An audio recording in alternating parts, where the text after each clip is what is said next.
Son Excellence Monseigneur Kasmoussa est auxiliaire patriarcal syriaque catholique et visiteur apostolique pour les Syriaques catholiques en Australie. Archevêque de Mossoul en Irak, pendant la dernière guerre avec les terroristes intégristes de Daesh, l'État islamique en Syrie et en Irak. Monseigneur Kasmoussa a contribué à fonder la communauté sacerdotale Prêtres du Christ Roi en Irak, la revue irakienne Pensée chrétienne et Caritas Irak. Il était professeur universitaire. Il a accompagné presque durant toute sa vie les mouvements des jeunes. Vous allez voir qu'il a cet esprit, Monseigneur Kasmoussa. Il a participé à plusieurs conférences internationales dans plus de 20 pays pour plaider la cause des chrétiens en Irak et au Moyen-Orient. Auteur de plusieurs ouvrages, le plus récent, dont le titre est « Jusqu'au bout » en langue française. Excellence, durant la guerre en Irak, vous avez été enlevé par un groupe de terroristes. Nous vous invitons à partager avec nous votre expérience douloureuse, mais aussi votre pardon à vos kidnappeurs, en vous inspirant du pardon du Père à son Fils prodigue.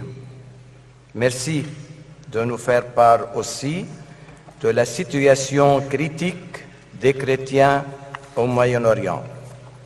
Vous avez la parole, Excellence. Bonjour à tous. Good morning, Sabah al-Khair.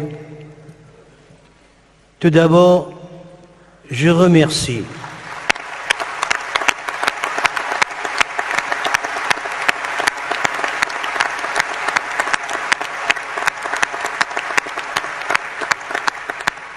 Alors ça devient un grand merci aux équipes Notre-Dame de m'avoir invité à cette assemblée extraordinaire, dans tous les sens, dans son ampleur, sa chaleur et sa jovialité, bien que certains, comme moi, ont passé la moitié de l'âge.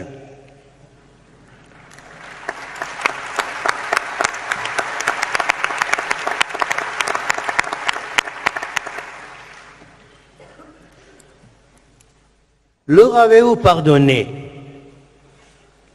Eh bien, c'était la dernière question que va me poser un journaliste réunionnais il y a 2 ans dans une intervention en 2017 en évoquant mon enlèvement par des terroristes en 2005 à Mossoul, en Irak.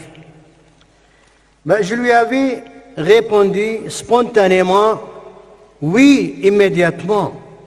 Mais comment? Mais tout d'abord, parce que nous sommes disciples du Christ, de Jésus. Ensuite, parce que cela, c'est-à-dire le non-pardon, ne résoudrait pas le problème et ne pardonnant pas. Moi-même, j'en serai complexé et haineux toute ma vie. Voilà une leçon que je retiens de mon enlèvement un après-midi de janvier 2005, quand 2 hommes se présentent en pleine rue et me barrent la route pour me dire « Monte en voiture » avec un revolver à la main. Moi, dans ma simplicité, je leur disais « Mais messieurs, pas besoin de violence. Si vous avez une question à poser, vous pouvez la poser. » Non. Mets-toi dans le coffre de la voiture. Et là, en me jetant dans le coffre de la voiture, je voyais noir devant moi et je me disais, Seigneur, ça a l'air d'être sérieux. Donne-moi de rester tranquille jusqu'au bout, de ne pas perdre l'espérance et de ne pas dire un mot qui perturbe l'affaire. Je crois que cette petite prière m'a soutenu justement pendant tout le temps de mon enlèvement pour rester calme et avoir du temps à répondre aussi aux questions posées. Le lendemain, alors voilà, justement, je rapporte cette anecdote. Quand ils m'ont vidé les poches et lié les mains et les pieds et bandé les yeux, ils m'ont jeté par terre. Ils me demandent combien d'argent avez-vous dans votre poche? Je dis, c'est pas exactement, il y a peut-être quelques 300 000 dinars, qui voudrait dire à peu près 200 dollars. Et il y a, je crois, 300 dollars pour les pauvres. Il y a un adhésif pour montrer. Il me dit, quel pauvre? Vous serez égorgé. Donc, premier avis. Et là, je lui réponds paisiblement, alors vous les distribuerez vous-même. Puisque moi, vous allez m'égorger, donc cet argent voué aux pauvres, vous allez le distribuer vous-même. Le lendemain, me transférant dans un autre lieu, les ravisseurs essaient de m'intimider. Mais pour moi, c'était une vraie et une démarche d'exécution.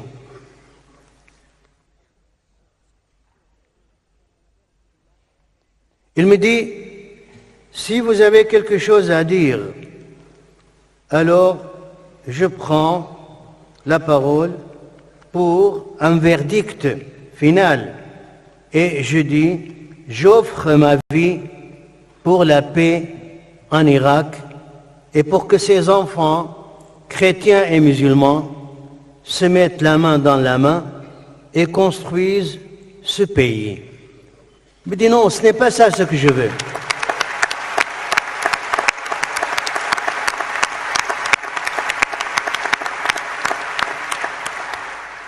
Il me dit, ce n'est pas ça ce que je veux. Autre chose, si vous avez de dernières paroles pour vos parents. Je dis, j'ai rien d'autre. Vous n'avez pas peur? Je dis, j'ai rien fait qui me pousse à la peur. Mais si c'est la volonté de Dieu que ma vie se termine comme ça, bien d'autres y sont passés, je ne suis pas meilleur que les autres. Alors à ce moment-là, il change de ton et il jure par Dieu, mais c'est une bonne parole. On doit plutôt vous gagner. Et il me pose alors des questions sur les différences, les litiges séculaires entre le christianisme et l'islam. Pourquoi les prêtres ne se marient pas? Pourquoi le Christ, pour vous, est fils de Dieu? Est-ce que Dieu a une femme? Etc., etc. Donc, je prenais le temps pour lui répondre sur ces questions et en moi-même, je me disais, c'est peut-être la dernière leçon de catéchisme que je ferai.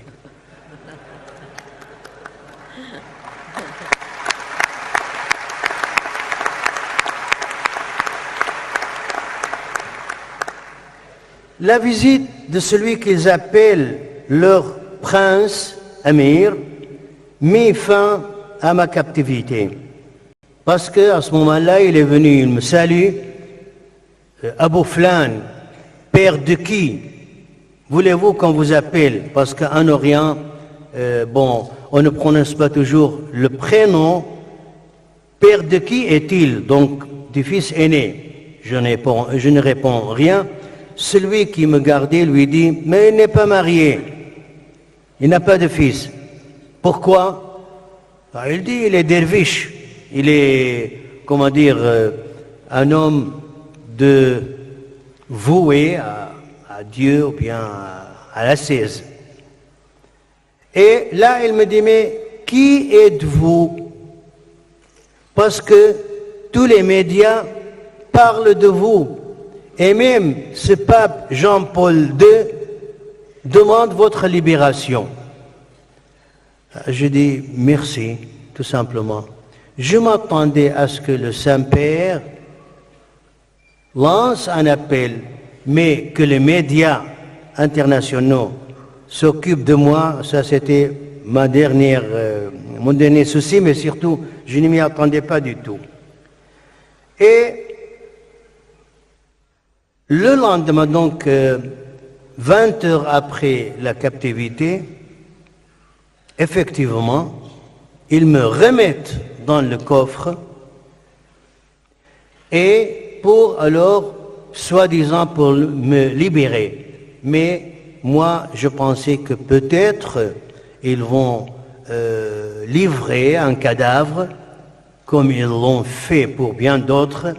Par exemple, mon ami, Monseigneur Faraj Raho, archevêque chaldéen de Mossoul, qui a été kidnappé après moi et exécuté.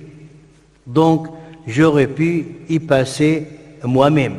C'est pourquoi je n'ai pas cru que j'avais recouvert la liberté que lorsque j'ai mis les pieds à terre en pleine ville. Et la veille, le lendemain, une vieille dame qui venait me féliciter pour à l'évêché pour ma libération me dit « Monseigneur, que Dieu leur torde le cou !» Alors je lui réponds avec un petit sourire « Mais madame, ce serait seulement augmenter le nombre des handicapés dans le monde. Demandons plutôt que Dieu leur torde le cœur. » Alors, voyez-vous la grande valeur de l'histoire de l'enfant prodigue évoquée dans l'évangile de Luc. C'est ce passage du complexe, ce passage donc du passage du complexe du désespoir à l'espérance chez le jeune fils et de la paternité offensée à l'amour pardonnant chez le Père. Ce pliement de cœur, pourrais-je dire, le pardon sollicité par le jeune fils devient un projet de vie nouvelle, ensuite résultant d'un dépassement de sa propre peur, de son angoisse, de son égoïsme, et le pardon accordé devient une énergie créative de vie nouvelle chez le Père.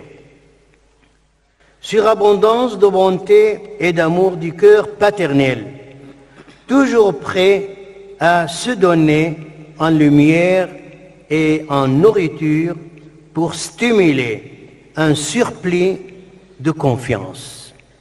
Voilà la grande différence entre le jeune frère et le grand frère, entre Pierre et Judas, entre le publicain et le pharisien en prière, entre la femme adultère et le vieillard accusateur, entre la pécheresse et Siméon, entre la miséricorde et la justice, entre le pardon et la haine.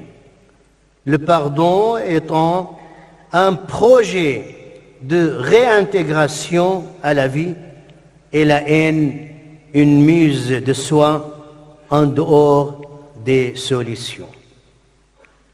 N'est-ce pas alors une valeur éminemment familiale, le pardon? Une vie à deux, puis à trois ou à quatre ou plus, deux caractères, deux personnalités nées de père et mère différents, avec des sensibilités différentes, à reconstruire tous les jours avec un sens de compréhension mutuelle, d'engagement pour la vie, avec patience, dépassement de soi, parfois en aiguisant la faculté de l'ouïe et de l'oubli, mais toujours avec amour et attention. Sinon, stérilité de deux lignes perpendiculaires qui ne se rencontrent jamais. Je ne vais pas prêcher à des convertis. Votre présence ici même, en équipe Notre-Dame, en est l'éloquent signe à convertir constamment en témoignage vécu. Mais, dites-vous, Monseigneur, tout cela nous le connaissons depuis notre tendre enfance, on est en couple, comme disait le jeune homme de Luc. Parlez-nous donc de votre peuple, de votre Église, de votre expérience. Bon, je vais le faire. Je viens de l'Irak, un pays qui s'est fait beaucoup parler de lui ces dernières années. Envahi à l'été 2014 par Daesh, l'État islamique, ISIS, comme vous l'appelez pudiquement en Occident, ma région, connue sous le nom de Plaine de Ninive, était la terre historique des chrétiens d'Irak. Son nom même nous fait remonter à l'époque de l'ancienne Ninive assyrienne, à Jonas de la Bible, c'était notre compatriote, à Jonas de la Bible, antiprophète de la miséricorde divine, l'ancienne Mésopotamie des Akkadiens, des Sumères, de Babylone, d'Assur, à l'histoire si glorieuse. Le 10 juin 2014, les djihadistes islamiques, déjà maîtres de la ville de Mossoul, métropole du nord de l'Irak, avaient donné l'ultimatum aux 30 000 chrétiens de la ville qui restaient, soit d'embrasser l'islam, soit de payer la jizya, impôt imposé aux gens du livre, juifs, chrétiens, et soit d'être tués s'ils restent dans la ville. Donc, comme ça, ils chassent les chrétiens de leur pays, de leur ville, eux qui étaient déjà présents à Mossoul, l'ancienne Ninive, 630 ans avant l'avènement de l'islam ou avant l'invasion arabe du pays.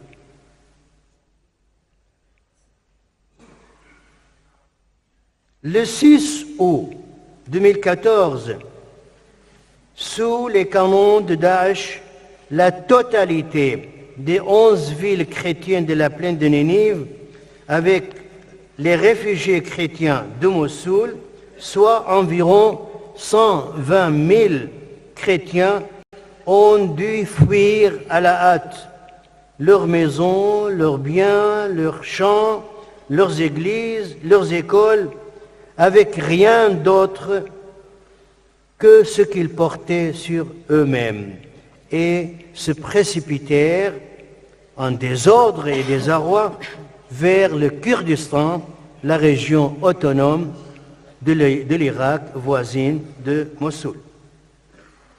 Le matin même de la fête de la transfiguration, le 6 août, les obus de Daesh avaient tué 3 enfants, 2 garçons et une fillette de 12 ans, qui jouaient devant leur maison à Karakosh, ma ville natale. Karakosh est le plus important centre catholique de l'Irak avec ses 50 000 habitants et ses 12 églises. Cet événement, avec ce qui était déjà arrivé aux femmes yézidis de Sinjar, un autre groupe religieux, avait mis la panique chez les chrétiens et craignant d'avoir le même sort, ils évacuèrent leur ville en quelques heures. L'Église, personnifiée par les évêques, les prêtres, les religieuses et leurs collaborateurs laïcs, eut le rôle principal dans l'organisation des services, pas toujours sans tension. Des organisations chrétiennes et ecclésiales extérieures d'Europe, d'Amérique et même d'Australie nous ont soutenus efficacement, qu'ils en soient remerciés publiquement aujourd'hui et sincèrement.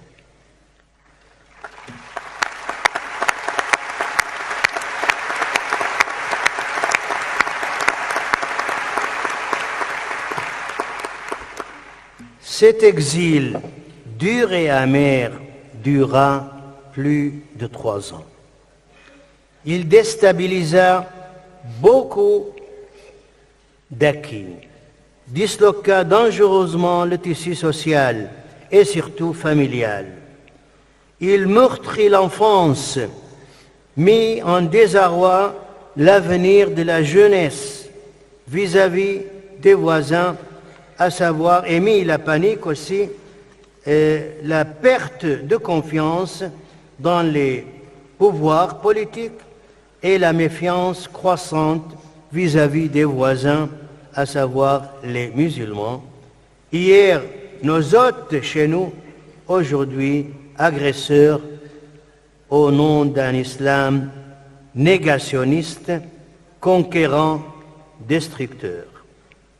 La hiérarchie de l'Église, dépassée par l'ampleur du drame, n'ayant pas de perspective d'avenir, acculée à ne pouvoir gérer que les besoins immédiats, après la libération, le retour, après l'évacuation militaire de Daesh, fut senti de plus en plus comme un suicide. Plus de 50% des chrétiens ont déjà quitté l'Irak, l'émigration devenant un choix de sauvetage raisonnable. Notre pays ne veut plus de nous, nous n'en voulons plus. Scandé des manifestants chrétiens irakiens, demandeurs d'asile devant les bureaux de l'ONU à Beyrouth. En fait, un an après la libération militaire qui a eu lieu en octobre 2016, à peine 25% des familles chrétiennes ont pu rentrer chez elles. À vrai dire, des familles mutilées par l'émigration, traumatisées par la peur et l'incertitude. Qu'est-ce qu'elles ont trouvé en fait? Au retour, des maisons brûlées, des rues dévastées, des boutiques saccagées, des églises bombardées ou calcinées, des croix et cimetières détruits, des monastères disloqués ou changés en champ de tir par Daesh. Si la vie est plus forte que la mort, l'espérance que la peur, l'attachement à la terre ancestrale, si nostalgique soit-elle, a besoin d'être soutenue par des projets de reconstruction plus que symboliques pour motiver sérieusement la confiance et le retour. Voilà déjà plus d'un an après Daesh. Qu'est-ce que Daesh? Daesh ou l'État islamique d'Irak et de Syrie, organisation islamique de conquête, est paru dans le vocabulaire politico-médiatique en juin 2014, puis dévaste des régions complètes de Syrie et d'Irak. N'est-ce pas là l'image donc d'organisation destructrice et négationniste? N'est-ce pas là l'image et les faits imposés depuis 4 ans sur les écrans du monde, images et faits qui défient l'Occident même qui se croyait à l'abri. Défie aux chrétiens d'Orient surtout, voués à l'extermination par l'épée, soit par des conversions imposées ou par l'éradication de leurs terres historiques. Terres confisquées, parcelle par parcelle, au cours des siècles, pour en faire terre d'islam. Idéologie légitimement d'égorger les chrétiens, les yézidis, sans scrupule, parce que tout simplement, kafir, infidèles. Certains disent de cette idéologie perverse souffrent non seulement les chrétiens et les yézidis, mais même les musulmans qui s'y opposent, certes, mais le chaînon le plus faible, victime séculaire depuis l'avènement de l'islam, sous de multiples prétextes, ce sont une fois de plus les chrétiens d'Orient. Soit parce que gênants avec leurs dogmes et leur morale, oui, soit comme croisés, accusés d'être croisés ou alliés des Américains. Calomnie, fausses accusations, jalousie, ignorance, tout y passe. Si Daesh n'était qu'une force militaire d'occupation violente, je dirais qu'il n'y a pas de force invincible. La preuve, quand la coalition internationale et l'armée irakienne s'y sont engagées sérieusement, mais se présentant comme une idéologie politique, se servant de la religion pour légitimer son action néfaste, c'est à ses racines idéologiques même qu'il faudrait s'en prendre. Daesh n'est pas une génération spontanée. Elle provient d'une culture fondée sur des textes religieux et légaux jamais contestés par les autorités islamiques. Elle est l'aboutissement d'une ligne de pensée dogmatico-politique élaborée dans des écoles d'inspiration wahhabite, Arabie saoudite, des frères musulmans Égypte, Ibn Taymiyyah, le plus rigoriste des théoriciens de l'islam politique au XIVe siècle, toutes les fractions militaires islamistes ultérieures, armées ou non, ne sont que des ramifications d'un islam politique ayant pour but final la conquête du monde. Chimère? Non pas. C'est un projet réel. Rétablir le califat en Irak et en Syrie n'était que le prélude. Des régimes politiques et des idéologies religieuses ont soutenu en argent et en armes ou manipulent ces mouvements militarisés. Certains de ces manipulateurs, faites attention à cette petite phrase que je vais dire, certains de ces manipulateurs sont des puissances qui vantent ou qui se vantent de leur statut de liberté ou de leur charte des droits de l'homme et des peuples. Le sous-entendu est affreux. N'avez-vous pas remarqué le lien entre Daesh et les gisements de pétrole et de gaz? Une simple coïncidence, n'est-ce pas? Condition d'un vivre ensemble normal. Je ne veux pas laisser les choses au pessimisme. Nous devons vivre et donc chercher et trouver des moyens viables et fiables pour le futur. La Croix du 19 novembre 2017, titrée « En Irak, c'en est presque fini de Daesh » et ils mettent presque entre parenthèses. Eh bien, c'est ce presque entre parenthèses qui nous intrigue. L'action militaire à elle seule ne suffit pas pour neutraliser Daesh. La libération militaire à elle seule ne suffit pas pour convaincre les gens à rentrer chez eux. Il faudrait un vrai combat qui embrasserait toutes les couches de la société pour épurer la pensée religieuse de l'extrémisme,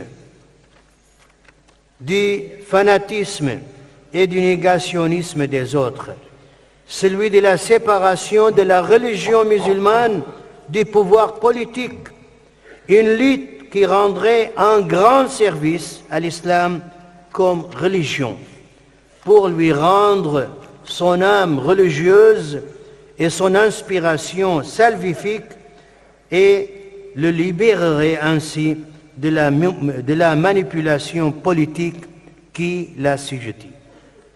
Les chrétiens comme les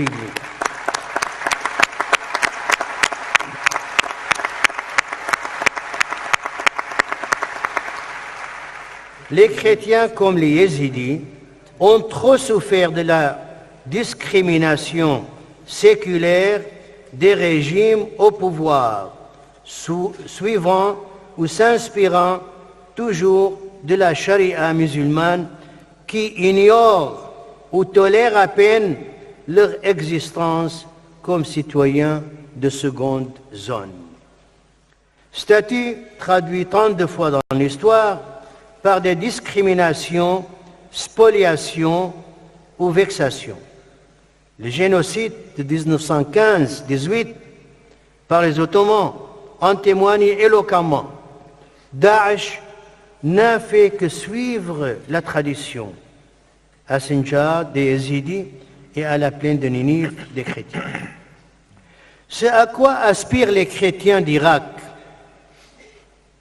c'est de rentrer paisiblement dans leurs villes et villages et de vivre sans crainte,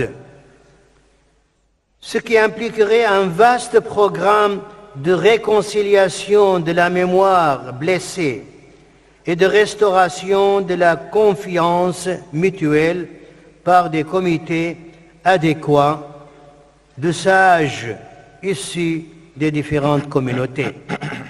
En même temps, il faudrait entamer de vastes programmes d'indemnisation et de réconciliation de la reconstruction de l'infrastructure et des services publics.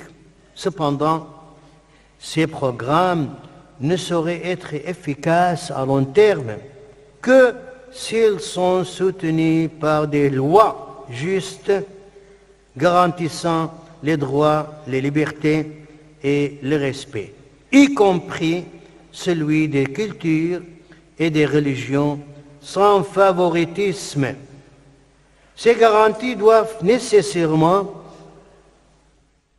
engager le gouvernement central de Bagdad et celui du Kurdistan, comme il serait normal et logique qu'elles soient, ces lois, soutenues par les organisations internationales, voire les grandes puissances impliquées de près ou de loin. Le projet d'envergure qui devrait engager tous les pays arabes qui sont majoritairement à composante multiculturelle serait de poser enfin les bases politiques, légales et institutionnelles d'une société civile non contaminée par l'instrumentalisation de la religion. Une société de droit basée sur une citoyenneté égale, reconnaissant des droits civils égaux à tous les citoyens, en tant que tels, et non à partir de leur appartenance religieuse, ethnique, raciale. Ce qui réclame, pour être franc, une vraie révolution culturelle qui épurerait les programmes éducationnels, les médias, les prêches des mosquées et des écoles coraniques et engagerait une vraie réforme des mentalités et des institutions. Autrement,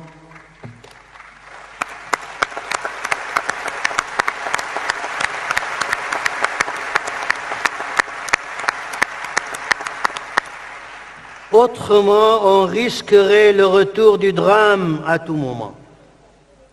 On risquerait le retour du drame à tout moment. Ce n'est pas seulement l'Irak qui est concerné, mais toute la région de ce Moyen-Orient, berceau du christianisme, où les chrétiens, depuis l'aube de notre ère, ont été les principaux promoteurs de la culture, que ce soit déjà à Damas, des Omeyyades, à Koufa ou à Bagdad, des Abbassides. La Nahda arabe, l'éveil culturel et politique du XXe siècle dans le monde arabe, au Liban, en Syrie, en Égypte, eurent des chrétiens pour pionniers. Je m'astreins à rappeler que le fondateur du plus grand parti politique arabe nationaliste, le Ba'ath, fut un chrétien de Syrie. Que le fondateur du plus grand journal politique d'Égypte, Al-Ahram, fut un chrétien originaire du Liban. Que le plus fameux comédien égyptien, Najib al-Rihani, fut un chrétien d'origine irakienne. Que les plus grands promoteurs modernes de la langue arabe furent des chrétiens libanais. Que le premier secrétaire arabe des Nations Unies, fut un chrétien égyptien, Boutros Ghali. Mais voilà que les chrétiens de Syrie, encore majoritaires au XVIe siècle, ils ne sont plus que 25% au début du XXe siècle, puis 8%. Combien en restera-t-il après cette guerre interminable? L'Égypte, toute chrétienne jusqu'à l'invasion de l'islam, aujourd'hui 7%, quelques 7 millions sur 100 millions. Ne parlons pas de la Turquie qui accueille les 5 premiers conciles œcuméniques. La fameuse Hagia Sophia d'Istanbul était la cathédrale, s'il vous plaît, la cathédrale du patriarche de la nouvelle Rome, Rome de l'Orient, Constantinople. En Irak, avec cette floraison de monastères, d'églises, de diocèses qu'énumère le père Jean Fillet, dominicain, français, dans le fameux livre Assyrie chrétienne, les chrétiens ne sont plus que quelques 300 000 après Daesh. Survivront-ils à un nouveau drame? À Dieu ne plaise qu'il y en ait à autre, mais l'émigration, je termine par là, est-ce une solution? L'émigration en Occident, envisagée par une grande partie des chrétiens irakiens, est-elle la solution? Absolument parlant, non. Il serait même mieux de refaire racine chez soi, de reprendre espoir et de se reconstruire. Comme visiteur apostolique pour les Syriaques catholiques en Europe, puis actuellement en Australie, je peux parler du choc civilisationnel, du dépaysement, des difficultés d'intégration, du déracinement, du changement de valeur, du fractionnement familial dans les 5 continents, du sentiment de perte d'identité culturelle, nationale et ecclésiale. Devant l'incertitude de l'avenir, l'absence des garanties, l'émigration se présente malheureusement comme solution de sauvetage pour beaucoup de chrétiens, beaucoup de familles, malgré son goût amer. Pourquoi de plus en plus le centre de gravité de nos églises orientales se déplace vers la diaspora? Notre Saint-Synode, ou nos Saints-Synodes, devraient étudier de nouvelles stratégies pastorales envers nos diasporas que nous commençons à appeler pudiquement les pays d'expansion. Vraie nouvelle terre de mission. L'Église d'Occident a plus d'un témoignage de solidarité à offrir à ses hôtes, les fidèles des Églises d'Orient. Ceux-ci pourraient bien être de nouveau les évangélistes, les évangélisateurs. Merci de votre attention.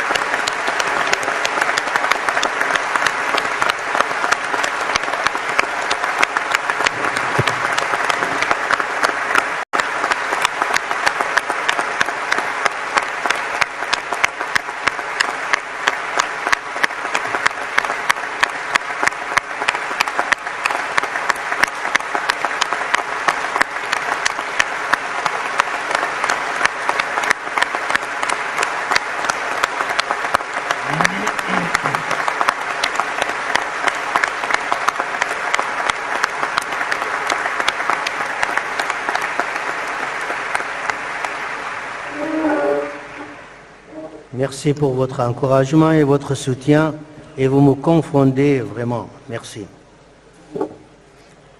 Merci, Monseigneur. On vous connaît très bien. Homme de paix, homme vrai et homme simple. Merci pour ce témoignage approprié et pertinent. C'est vrai qu'il n'y a que le pardon qui guérit les blessures et qui ouvre les portes du ciel. Merci parce que vous nous avez ouvert nos cœurs à une réalité assez dangereuse pour le monde entier, pas seulement pour les chrétiens du Moyen-Orient, à savoir le sort et l'avenir des minorités, de leur civilisation et de leur culture. Encore une fois, merci, Monseigneur.